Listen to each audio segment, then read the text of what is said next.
LBC News.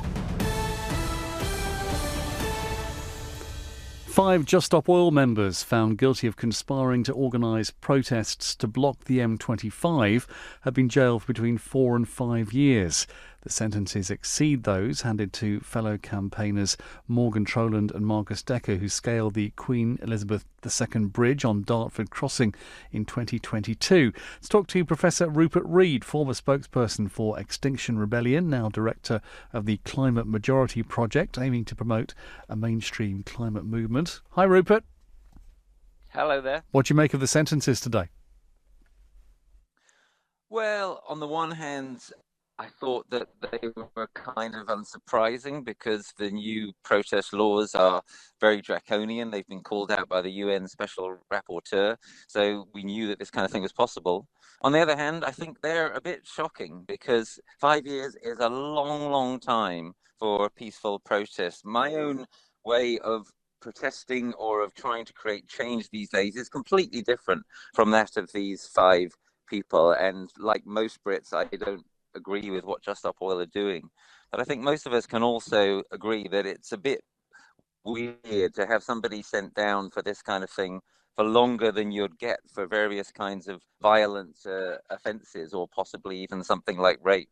It does seem just kind of disproportionate and over the top. Do you think that the new government would be open to changing the law on this kind of thing to make protesting not so much easier, but the punishment for it less harsh?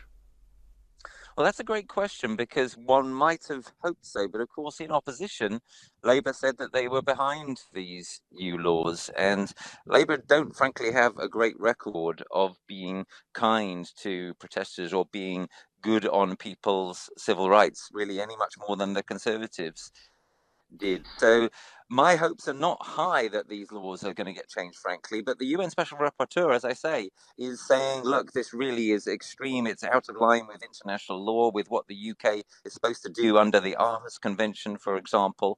So I think there has to be some kind of possibility that this will change in the future, because it's a pretty extreme situation we're in now. Right. I mean, I think the vast majority of people listening to LBC News now will not want the M25 blocked, will not want thousands of people's lives disrupted, whatever the cause. You've clearly decided yourself that you want to prosecute the cause without doing that kind of thing. So What's the alternative?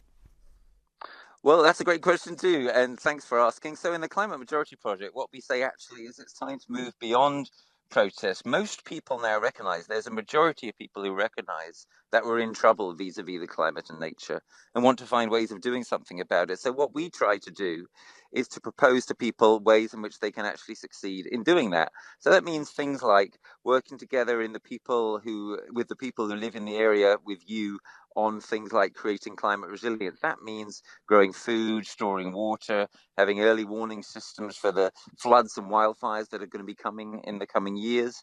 It means things like, if you're a professional, maybe a lawyer, an academic, a teacher, an insurer, working through your profession to try to make it exercise the kind of power that it can exercise to improve our climate situation. So we work, for example, with senior corporate lawyers who are seeking to change their companies in the right kind of direction. There's something that everybody can do along with other people to make real change on the ground. And then that starts to add up to something that politicians really can't ignore.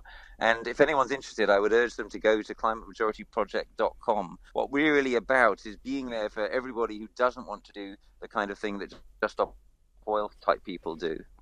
Rupert, thank you. Professor Rupert Reid, live on LBC News with me from the Climate Majority Project.